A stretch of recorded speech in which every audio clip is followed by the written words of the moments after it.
गांधी जी अपने आत्मकथा में लिखते हैं, मैंने अपना बचपन पोरबंदर में गुजारा। जब मुझे स्कूल में दाखिल कराया गया तो बहुत मुश्किल से मैंने पहाड़े याद किए थे। इससे स्पष्ट होता है कि मेरी बुद्धि मंद और मेरी स्मृति कच्ची थी। जब मेरी उम्र 7 वर्ष की रही होगी, मेरे पिताजी राजकोट के राजस्थानिक न्यायालय का सदस्य बनने के लिए पोरबंदर छोड़ दिया। वहाँ पर मैंने प्राथमिक शिक्षा प्राप्त किया। राजकोट में भी मेरी पढ़ाई कुछ विशिष्ट नहीं रही। मैं एक औसत दर्जे का छात्र था। प्राइमरी के बाद मैं उपनगरीय स्कूल और फिर हाई स्कूल गया। मुझे याद है मैं 12 वर्ष का हो गया था।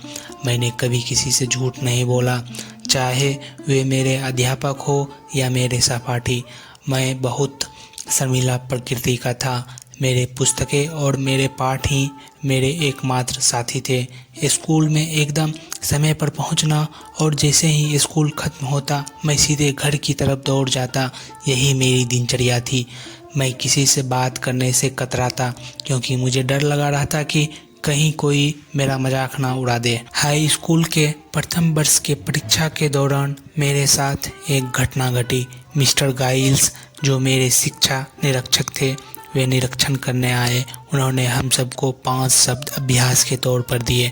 उनमें से एक शब्द था केटल। मैंने उसे गलत तरीके से लिखा था। अध्यापक ने मुझे गलती सही करने के लिए अपने जूते की नोक दिखाते हुए उकसाया, लेकिन वे मुझे प्रभावित नहीं कर पाए। यह मेरी समझ से बाहर था कि वे मुझे अपने पड़ोसी की स्लेट देखकर अपनी गलती सुधारने की ओर इशारा कर रहे थे। मुझे लगा था कि अध्यापक वहाँ पर नकल ना करने के लिए निरीक्षण कर रहे हैं। इसका नतीजा यह हुआ कि मुझे छोड़कर सभी छात्रों ने हर शब्द को सही तरीके से लिखा था। केवल मैं ही वहाँ एक महाबेवकूफ़ था। अध्यापक ने बाद में भी कोशिश की कि मैं ऐसी बेवकूफ़ी करने से बचूं, लेकिन इन सब का नतीजा शून्य रहा। मैं नकल करने की कला को कभी नहीं सीख पाया। इस घटना के बाद भी मेरा आदर अपने अध्यापक के प्रति कम नहीं हुआ। बड़ों की गलतियां को अनदेखा करना मेरी आदत थी। बाद में मुझे अपने इस अध्यापक की अनेक कमियों के बारे में पता चला। इसके बावजूद भी मेरी श्रद्धा उनके प्रति कम नहीं हुई, क्योंकि मुझे बड़ों की आज्ञा का पालन करने सिखाया गया था, उनके कार्यों की छानबीन करना नहीं। मैं आमतौर पर नियमानुसार अपनी पाठ्य पुस्तक के अलावा और कुछ नहीं पढ़ता, क्योंकि अन्य पठन सामग्री को पढ़ने में मेरी रुचि नहीं थी।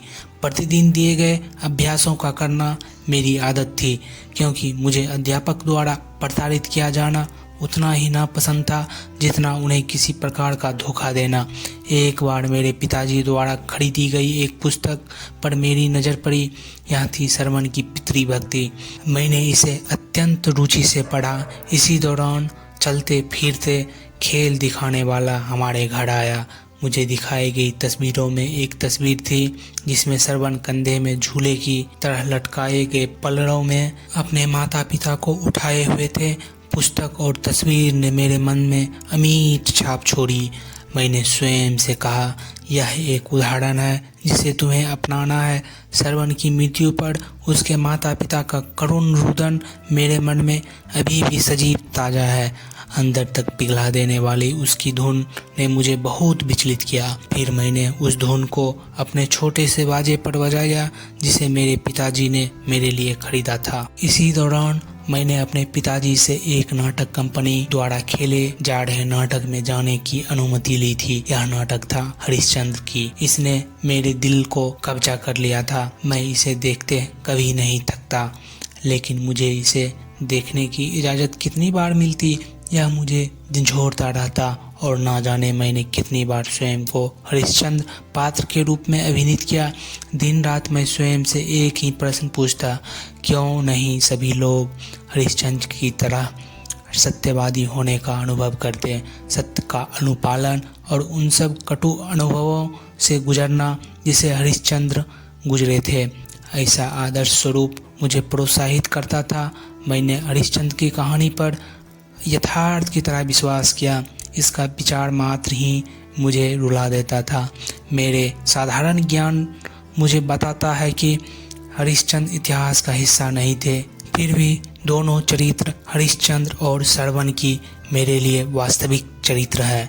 यदि मैं उन नाटकों को फिर से पढ़ूं तो निश्चित रूप से वे मुझे अतीत की तरह ही विचलित करेंगे।